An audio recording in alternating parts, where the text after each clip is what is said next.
नमस्ते दोस्तों, आज के इस वीडियो में हम देखेंगे 25 नवंबर से रिलेटेड जितने भी इंपॉर्टेंट करंट अफेयर्स बन सकते हैं। हिंदी और इंग्लिश दोनों ही लैंग्वेज में ये करंट अफेयर होंगे।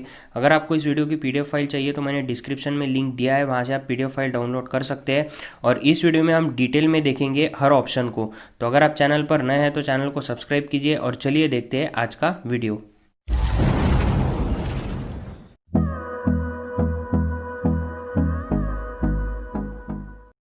आज का वीडियो शुरू करने से पहले हम देखेंगे जो 24 नवंबर का होमवर्क का क्वेश्चन था उसका सही जवाब क्या है।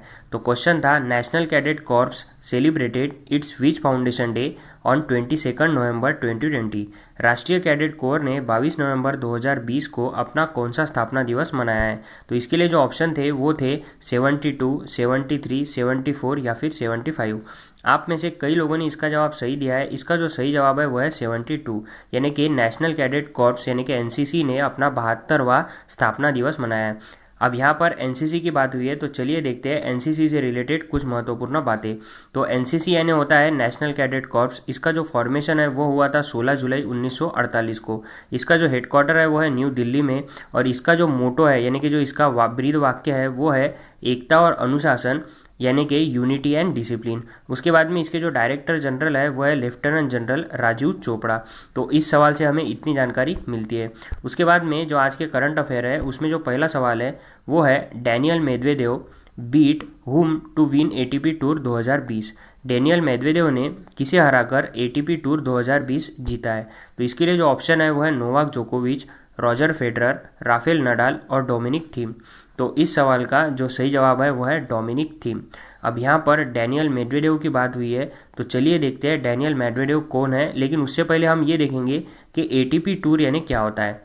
तो एटीपी क्या है, तो एटीपी जो है वो एसोसिएशन है टेनिस प्रोफेशनल्स का, जहाँ पर जो प्रोफेशनल टेनिस खिलाड़ी होते हैं वो पार्टिसिपेट करते हैं। अब एटीपी टूर की स्थापना कब हुई थी, तो वो हुई थी सितंबर 1972 में। इसका हेडक्वार्टर कहाँ है, तो वो है यूनाइटेड किंगडम में। उसके बाद इसके चेयरमैन कौन है, तो वो है एंड्रयू गॉर्डेंसी। उसके बाद में इसके सीईओ कौन है, तो वो है मैसिमो कैलवेली। और अभी जो एटीपी टूर ये हुआ है ये कहाँ पर हुआ है 2020 में, तो ये हुआ है लंदन में। अब जो ऑप्शन मैंने आपको बताए थे कि डैनियल मेदवेदेव ने किसे हराया, तो ये है डैनियल मेदवेदेव। ये कौन से देश से बिलोंग करते हैं, तो ये रशिया से बिलोंग करते हैं। अब रशिया की बात हुई है तो रशिया की जो कैपिटल है वो है मॉस्को। रशिया की जो करेंसी है वो है रूबल। रशिया के जो प्रेसिडेंट है वो है व्लादिमीर पुतिन। और वहाँ के जो प्राइम मिनिस्टर है वो है मिखिल मिशुटिन। उसके बाद में जो इन्होंने किसे हराया है, तो इन्होंने हराया है डोमिनिक थीम को। अब डोमिनिक थीम कौन है, तो ये ऑस्ट्रिया के एक टेनिस प्लेयर है। अब ऑस्ट्रिया की बात हुई है तो ऑस्ट्रिया की जो कैपिटल है वो है वियना। वहाँ की जो करेंसी है वो है यूरो। और डोमिनिक थीम जो है वो भले ही एटीपी टूर के फाइनल में हारे हो लेकिन वो इस साल यूएस ओपन 2020 जीते हैं। उसके बाद में जो उसमें ऑप्शन था वो था राफेल नडाल का। तो राफेल नडाल जो है वो स्पेन के खिलाड़ी है। स्पेन की बात हुई है तो स्पेन की जो कैपिटल है वो है मैड्रिड। स्पेन की जो करेंसी है वो है स्विस यूरो। और जो राफेल नडाल है उन्होंने इस साल फ्रेंच ओपन 2020 जीता है।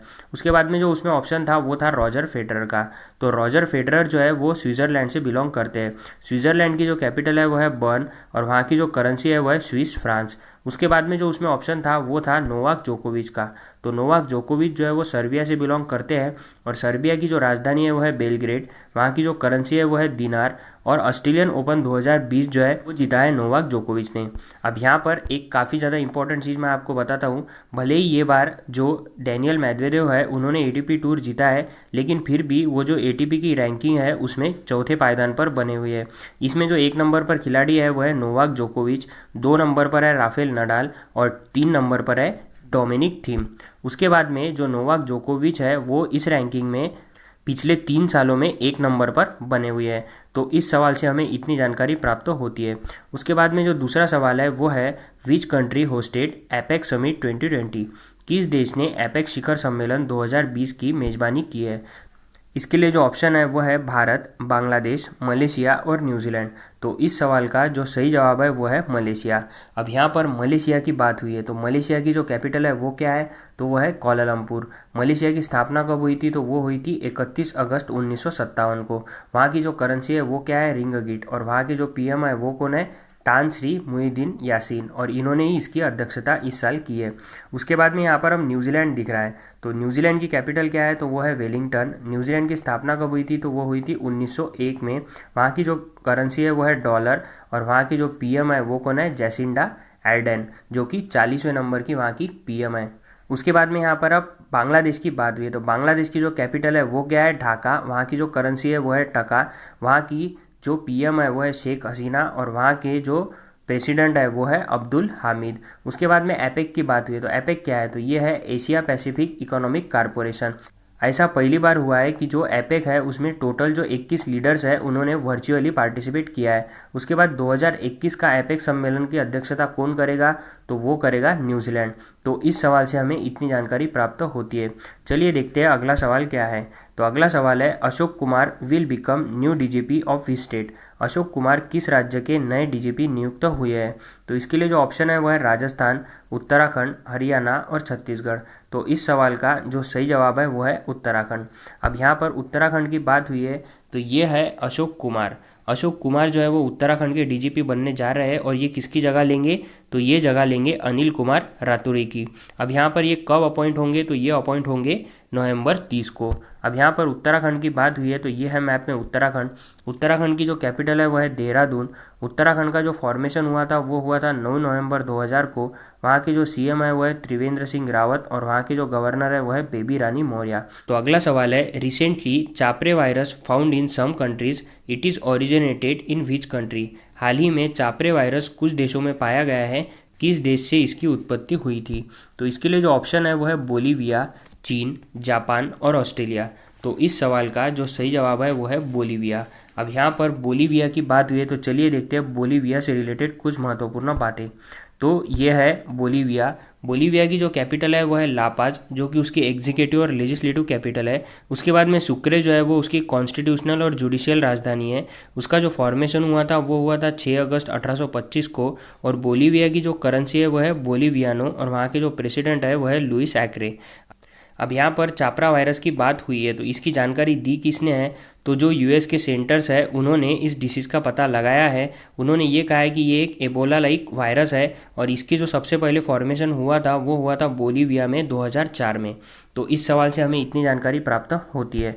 उसके बाद जो अगला सवाल है वो है, the 5th India international cherry blossom festival has been cancelled due to corona, in which state it is held every year. Corona के चलते 5वां इंडिया इंटरनेशनल चेरी ब्लॉसम महोत्सव रद्द किया गया है। यह हर साल किस राज्य में आयोजित होता है। तो इसके लिए जो ऑप्शन है वो है राजस्थान, उत्तराखंड, मेघालय और मणिपुर।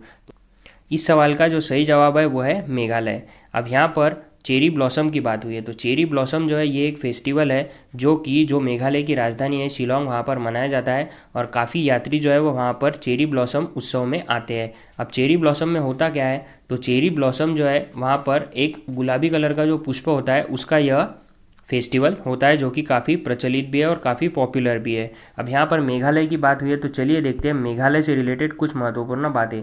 तो ये है मैप में मेघालय। मेघालय की जो कैपिटल है वो है शिलोंग। मेघालय का जो फॉर्मेशन है वो हुआ था 21 जनवरी 1972 को। मेघालय के जो सीएम है वो है कोनराड संगमा, और वहाँ की जो गवर्नर है वो है सत्यपाल मलिक। अगर आपको वीडियो अच्छा लगे तो लाइक और शेयर जरूर कीजिए।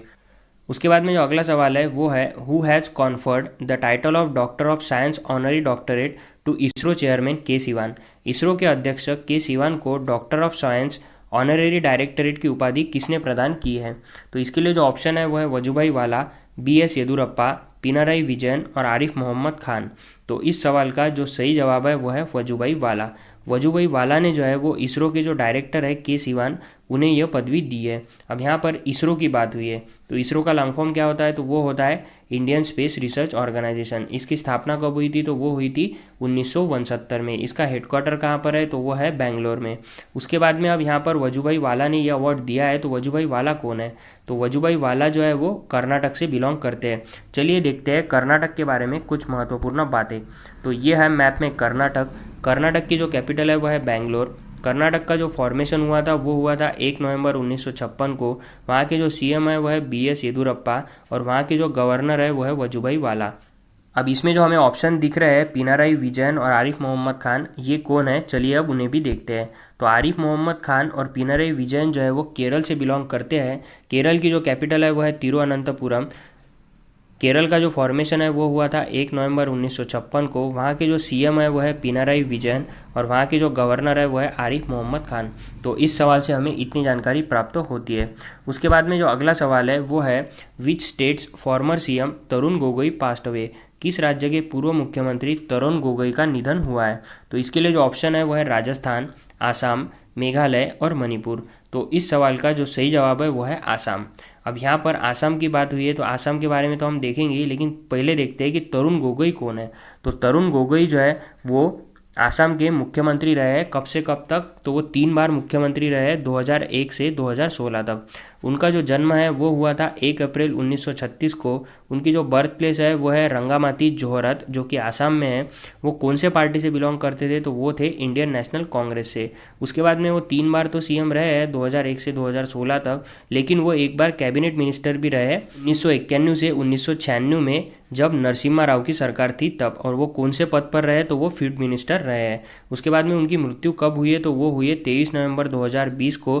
कहाँ पर हुई है, तो वो हुई है गुवाहाटी में। तो इस सवाल से हमें इतनी जानकारी मिलती है। उसके बाद में जो अगला सवाल है वो है the central government announce the introduction of the international version of which app on 23 नवंबर 2020। केंद्र सरकार ने 23 नवंबर 2020 को किस ऐप का अंतर्राष्ट्रीय संस्करण पेश करने की घोषणा की है। तो इसके लिए जो ऑप्शन है वो है उमंग, आरोग्य सेतु, आनंद या फिर इनमें से कोई नहीं। तो इस सवाल का जो सही जवाब है वो है उमंग। इस ऐप को लॉन्च किसने किया है, तो इसे लॉन्च किया है जो भारत के सूचना और प्रसारण मंत्री है रविशंकर प्रसाद, उन्होंने। तो इस सवाल से हमें इतनी जानकारी मिलती है। उसके बाद में जो अगला सवाल है वो है in which state of north east was the first cow hospital inaugurated. किस पूर्वोत्तर राज्य में पहले गाय अस्पताल का उद्घाटन किया गया है। तो इसके लिए जो ऑप्शन है वो है राजस्थान, आसाम, मेघालय और मणिपुर। तो इस सवाल का जो सही जवाब है वो है आसाम। अब यहाँ पर पहला गाय अस्पताल का जो उद्घाटन है पूर्वोत्तर राज्य में वो आसाम में किया गया है।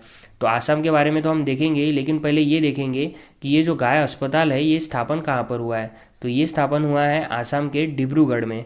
उसके बाद में सुरभि आरोग्यशाला अस्पताल जो है वहाँ पर इसका निर्माण हुआ है और 17 लाख रुपए की लागत से गोपाल गौशाला ने इसे बनाया है। अब यहाँ पर आसाम की बात हुई है तो चलिए देखते हैं आसाम के बारे में कुछ महत्वपूर्ण बातें। तो ये है मैप में आसाम। आसाम की जो कैपिटल है वो है दिसपुर। आसाम का फॉर्मेशन हुआ था 26 जनवरी 1950 को।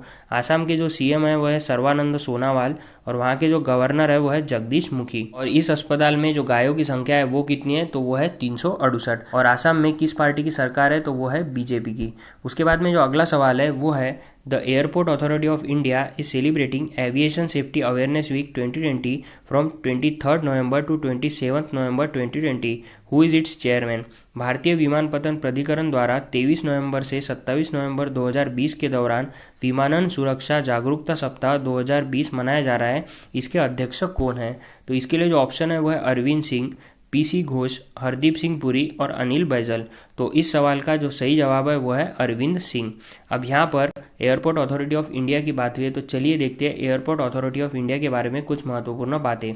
एयरपोर्ट अथॉरिटी ऑफ इंडिया का जो मुख्यालय है वो कहाँ पर है, तो वो है दिल्ली में। इसके जो अध्यक्ष है वो है अरविंद सिंह और इसकी स्थापना कब हुई थी, तो वो हुई थी 1 अप्रैल 1995 को। अब यहाँ पर जो हरदीप सिंह पुरी दिख रहा है तो वो कौन है, तो वो है भारत के नागरिक उड़ान मंत्री। उसके बाद में पीसी घोष दिख रहा है तो पीसी घोष कौन है, तो ये भारत के लोकपाल है। उसके बाद में अनिल बैजल दिख रहा है तो अनिल बैजल कौन है, तो ये है दिल्ली के लेफ्टिनेंट गवर्नर। तो इस सवाल से हमें इतनी जानकारी मिलती है। उसके बाद में जो अगला सवाल है वो है आज का होमवर्क का क्वेश्चन। आज का जो होमवर्क का क्वेश्चन है वो कुछ इस प्रकार है। Which of the following bank has become the first bank in the world whose number of followers on official Twitter handle has crossed 1 million? निम्न में से कौन सा बैंक दुनिया का पहला ऐसा बैंक बन गया है जिसके आधिकारिक ट्विटर हैंडल पर फॉलोअर्स की संख्या 10 लाख के पार पहुंच गई है। तो इसके लिए जो ऑप्शन है वो है रिजर्व बैंक ऑफ इंडिया, यूरोपीय केंद्रीय बैंक, बैंक ऑफ इंग्लैंड और बैंक ऑफ कनाडा। तो अगर आपको इस सवाल का सही जवाब पता है तो मुझे कमेंट कर ज़रूर बताइए। और अगर आपको इस वीडियो की पीडीएफ फाइल चाहिए तो डिस्क्रिप्शन से आप उसे डाउनलोड कर सकते हैं। और अगर आपको वीडियो अच्छा लगे तो लाइक कीजिए, कमेंट कीजिए, शेयर कीजिए और चैनल को सब्सक्राइब करना मत भूलिएगा। धन्यवाद।